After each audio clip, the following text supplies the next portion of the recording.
Hey, good morning to those of you out there on the West Coast. Good afternoon to those of you here on the East Coast. We just turned into the afternoon, which is fun always. We're going to get started in today's training. Everyone tells us that we need to get in and we need to talk with buyers, etc. And that's cool, but how do we do that, right? We think to ourselves, I hear you. I hear people like me talking about it, people in the SBA or somewhere else, or even people who've been in business a while. They're all like, you need to get in there. We need to make sure we're getting you the how of it. And that's what really this training comes down to, right? I want to teach you how to get in, how to find buyers, how to find people to talk to so that you can begin to drive towards more wins. When you find these people and you start having more conversations, when you start building relationships in particular, this is going to lead to more effective business development. Business development is about understanding an agency. It's about building relationships, about identifying opportunities, right? Those three main things. And when you get in and you're talking to people, you're going to have much more effective business development. You'll have much more success as a business developer. But you'll also have, when you focus down on an opportunity, which is what capture is, right? When you focus down on an opportunity, you're going to be much more impactful in your capture efforts. You're going to be able to reach people and learn about stuff, maybe influence the opportunity before it gets to the RFP stage. And this is why you want to be getting in there. And this is why you need the how, and why I'm here today is to kind of give you some of that how. So today I want to talk about, first I want to make sure you just understand the roles. I always like going back to the basics and building on the basics to get to maybe a little more advanced tips. But the first thing is just understanding the roles of federal buyers and industry, right? I'm going to cover down on both of them. Once we talk about that, I want to give you some tips on how you can find people's names, right? So if I tell you, hey, you need to get contracting officers, well, that's cool. And that might be my phrase for today. That's cool, but how do I find their names? How do I even find the names of people I should be talking to? That's the second thing I'm going to teach you. And the third thing I'm going to teach you is tips for where you can find email addresses and phone numbers. I've done multiple trainings on this. I've done over 350 trainings in the last 2 years. I've done almost 1,000 videos all around government contracting on YouTube and LinkedIn, et cetera. But throughout this past year, I've really focused on covering down on tips that are really specific. For example, how to find emails and phone numbers.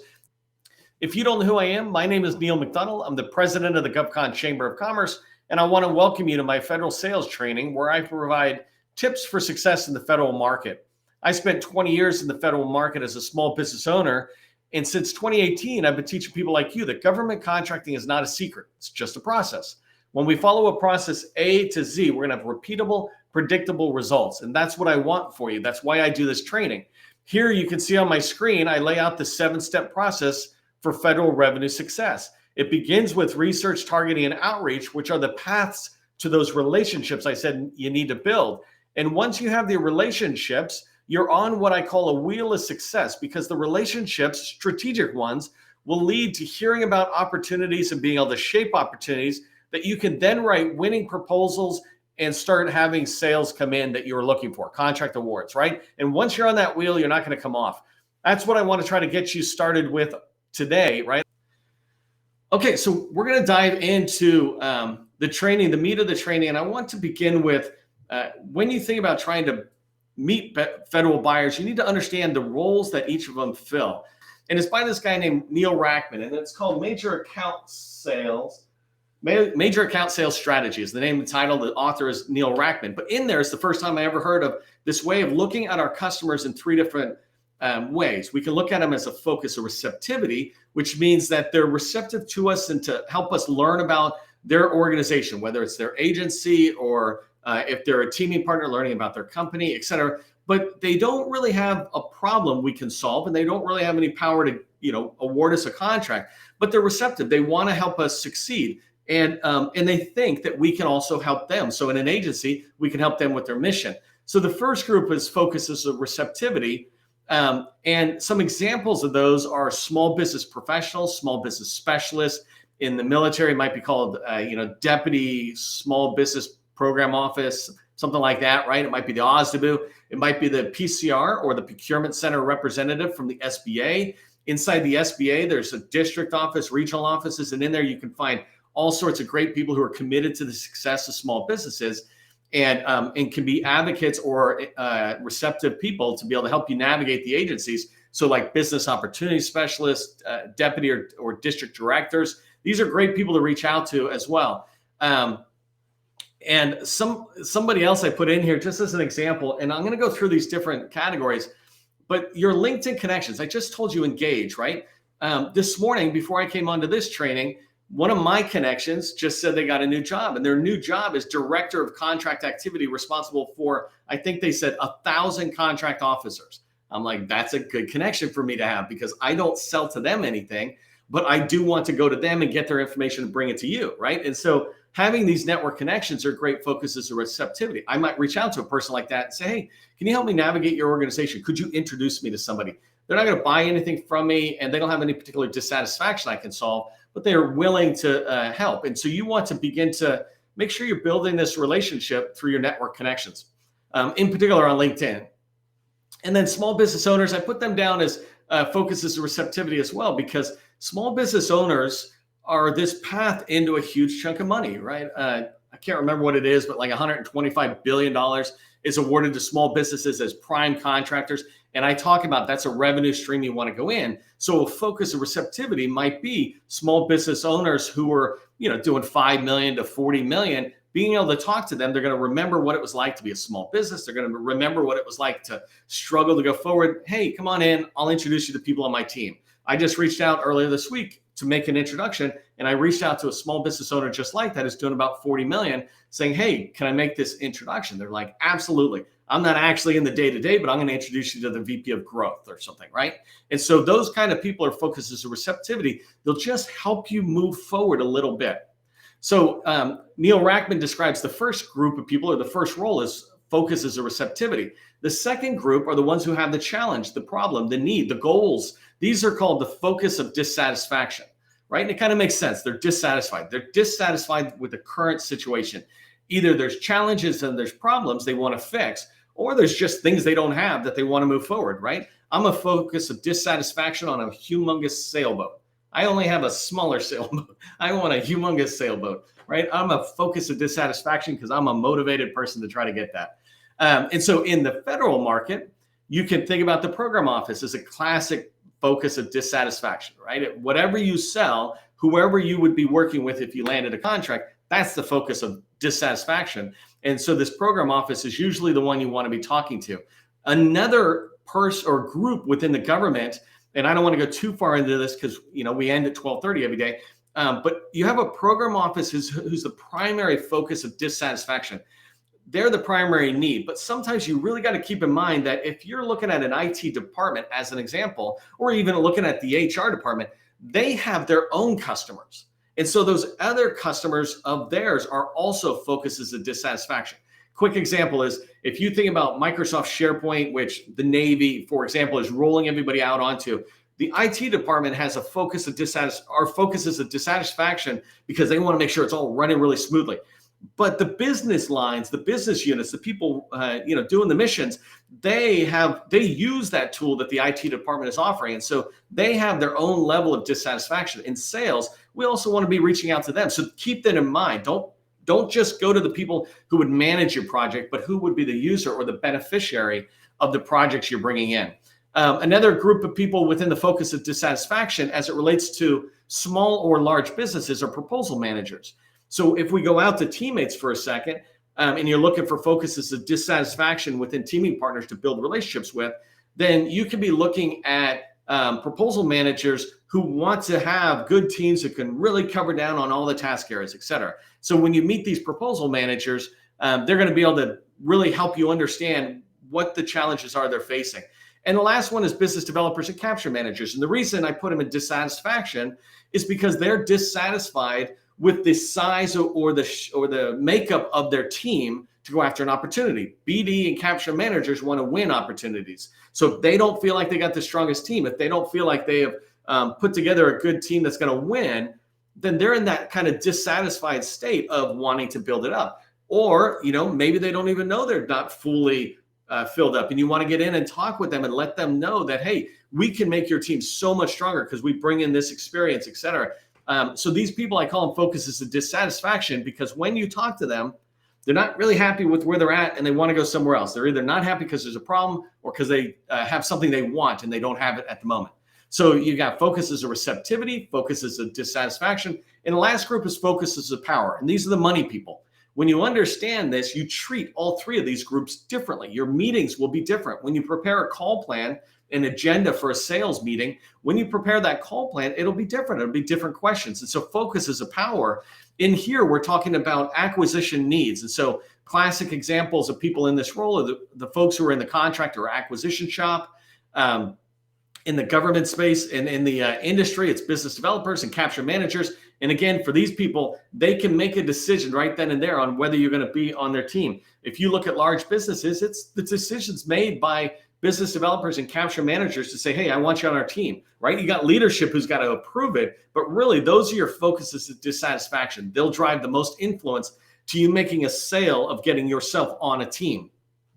And so you want to be able to track on them. And then small business owners, there's over 300,000 small businesses in the federal space. Small business owners are absolutely focuses of power. If you build good relationships with them, then they'll be able to bring you right in. And I always tell you, kind of aim for businesses that are fair enough size, bigger than you, so that you can actually, there's room for you to get in. So if you're a newer company, you look for a company that is 3 to 5 million and beyond.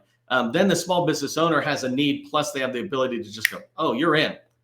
Okay, so that's understanding the roles of the federal buyer. I want to go in and talk to you about how do you find names of these people. And before I go too far, if you haven't done this, do me a favor in the chat, just tell me which single, wait for it, which single agency are you trying to get into? And when I say an agency, I mean it this way. If it's DHS, it's not DHS, but it's FEMA or it's Secret Service or it's Coast Guard. If it's HHS, it's CMS or CDC or HRSA or something like that. Pick one single agency. And here's the important thing.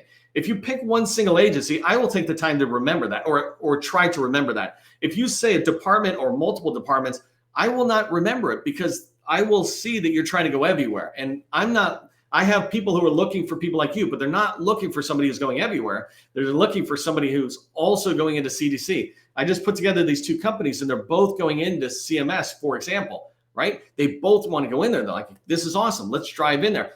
That's the power of being clear with where you're trying to go. Just because you write one agency today in the chat doesn't mean you can't go after other stuff, but which one's your favorite? Which one are you really trying to get into? Put that in and let us know. So when you try to go after federal buyers, don't go after the whole government. Don't go after the whole DOD. Don't even really go after the whole Army, right? Or Navy. Pick a buying command. And so the first thing I suggest for you on how to find federal buyers' names, and also with teammates, is put together an org chart, right? And in that organization structure of OPM or commerce or wherever you're trying to go, and you go down into NOAA as an example, what program office are you trying to reach? When you understand the program office, it'll lead you to the focuses of receptivity that might be able to get you in there. It'll lead you to finding names of people who work for that program office. It'll lead you to contracts that have been awarded and identifying the contracting officers who are able to come in. So I put some quick examples here, and I'm going to try to, I got 13 minutes, so I'm going to try to show you a couple of demonstrations here, but these are some ways that you can find people's names, right? You can go on LinkedIn, and I'll try to show you that really quick, but you can go into LinkedIn, and there's millions of people who work for the federal government and who work for contractors, right? So like all of us, they're on LinkedIn. Many of us are on there, so you can have an unlimited amount of people to get started with. You can go to Google, right? If you have certain information, you can go search. An example might be if I'm looking for PEO Digital, I could type in PEO Digital. I don't know anybody, but I know that's the office I want to get into. Well, Google will give me some results and it'll get me started finding names. Industry briefing decks, I'll show you that right now really quick. And then you can go into FPDS. This is for contracting officers, focuses of power, SAM and FPDS, SAM.gov, right? When you go into these two tools, you can find a contracting officer usually, and usually you can find in FPDS their email address, which allows you to do more research. Or in SAM, you can generally find a person's name, email, and phone number if you get lucky, right? But so in SAM, it's at the bottom of an entry, and in FPDS, it's at the top. Go watch previous training I've done, or just go to these tools, and they have training on how to use them. You can go into DSBS. That's where you go to find the business owners' names, and that's where you go to find their phone numbers and emails. Almost every single small business, the point of contact listed in there is the owner, has their email, and has their generally a cell phone or something. So you can reach these people. It's not hard to find them if you begin to get good at the source, right? Where you can go to find them. And the last one is I just give you a tip on websites. Large businesses, I built a target list. If you haven't seen our 7-step process, before you start calling people, you build a target list of 200 people. And we've built target lists of 100 or 200 people in one large business alone. And many times we'll start on their website, because inside there you can find all sorts of points of contact who, it's like, oh, here's Zero Trust for Booz Allen or something. And you can kind of navigate through all their material to see names. And they'll say, John wrote this blog about Zero Trust for the government, and here's 5 of John's colleagues. And you click on them and you see other names, right? And so you can go to these large businesses and find information on their website. You can certainly do this on government as well. But for this example, I'm just using it for larges, right? And by the way, this all kind of goes into the first 2 steps of the 7-step process I teach, is research and then targeting and taking your time to find it. Let me switch over really quick to industry brief. And let me just show you this one really quick. So this is an industry brief. Hold on one second. Okay, so in here, I really want to restore those, but because I restarted my machine so I could save you. Inside of here, this is just one example of an industry day deck, and it's the Army Contracting Command's APBI, Advanced Planning Brief to Industry, right? So Installation Contracting Command. And so in here, you can come down. Actually, let me just make sure it is in here, and let me just jump right to the middle for a second. I don't want to show you specific things, but if I just jump right to the middle, right, I'm coming in and I'm going to begin to find people. So here they're talking about opportunities that are in here. This one's a little loose.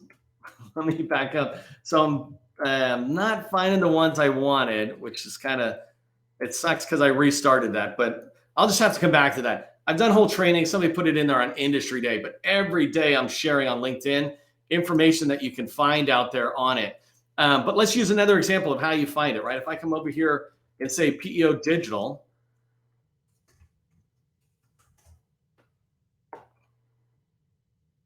so if I come over here to say PEO Digital and I click on companies in LinkedIn, here's PEO Digital. And if I want to click on it, I'm able to find people who are working in here, right? So it's all tied together, and you can go in different ways. I don't want to spend a lot of time showing you, but I can look, like, let's just say right here, if I'm looking for employees who are here in DC. So when I pull it up, let me pull it right here. When I pull it up, I can begin to find people who are in there, and it bounces back and forth, but I don't even know who these people are, right? It's not so much whether I know them, but here's this guy, Bill, right? And it says he's in PEO Digital and he's a finance manager. I don't know who that is, and I don't know where it's at, but I'm able to find so many more people just within PEO Digital when I come in. You can do this same thing when you're trying to find names, right? We haven't got to the emails and phone numbers yet, but when you're trying to find names, you can pop in and find these people within an organization, and that gives you the names, which then allows you to go research phone numbers and emails. Let me give you a quick thing over here, just so you know, on our resources. So right here, we've got resources, the Small Business Specialist Directory. I'm going to go to the next slide in a second, but come over here and download this free. It's just a free directory. We put it together to make sure it was easy for you. And actually, we're putting out the November issue, this week. But in here is over 1,000 names of focuses of receptivity within the federal government. So if you haven't seen this, go download it. Okay, so let me come back here just really quick as we're tracking the time. So when you think about trying to find people's information and you've got this list of names, the way you do targeting, the way you try to find names and then emails and phone numbers is you begin first with the all the names that you have, and then you can pop into, my favorite place to go is Google, right? Just popping into Google and searching. If I've got somebody, let me use a quick example again. Let me come back really quick and show you. If I go to FPDS, remember I said FPDS, you could go in here and search for stuff. And I'm not teaching you how to use FPDS, so I'm going really fast. But if I just come in here and say date tab, I just want to pick the last year.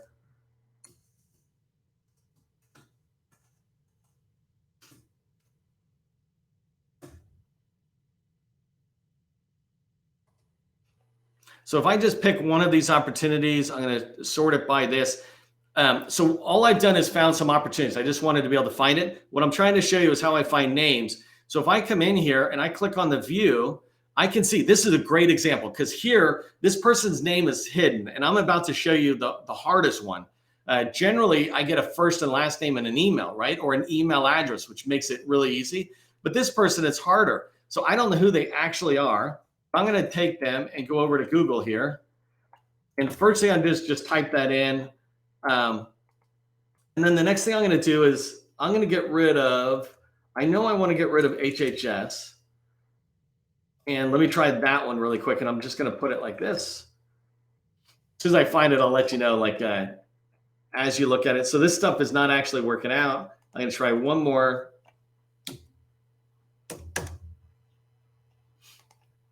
Cool thing about live stuff is occasionally your system just doesn't work. Come on.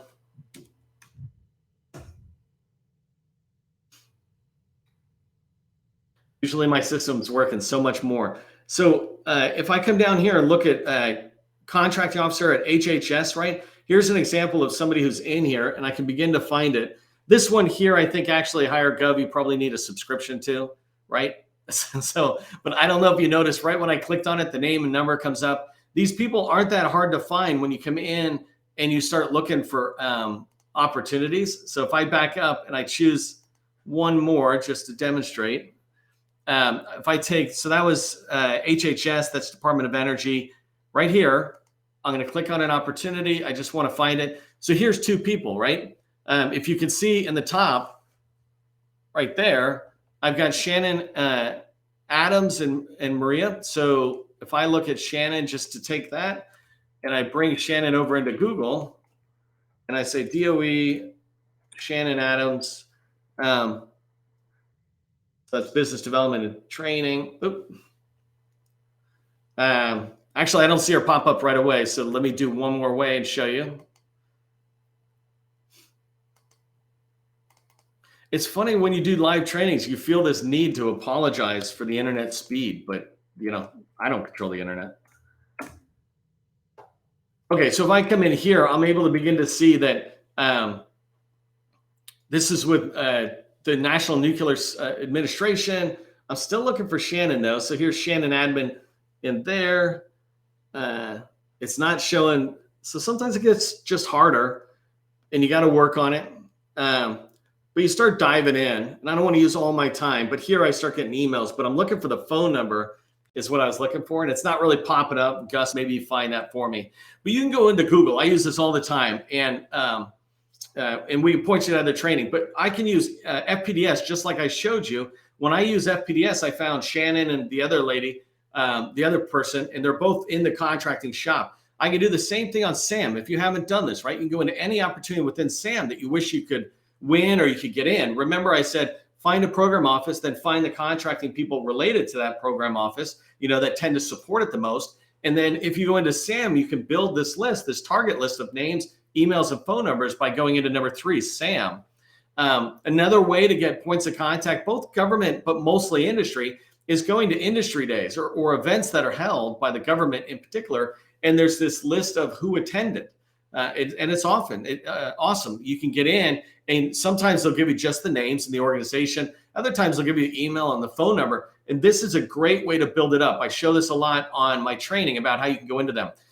You can go into websites for large businesses, right? If you go into, I said Booz Allen as an example. So if I said Booz Allen, let me just see if I can do this click really quick in the time I have remaining. But if I come in here, up on the top is this word contracting. I'm looking for contract vehicles, etc.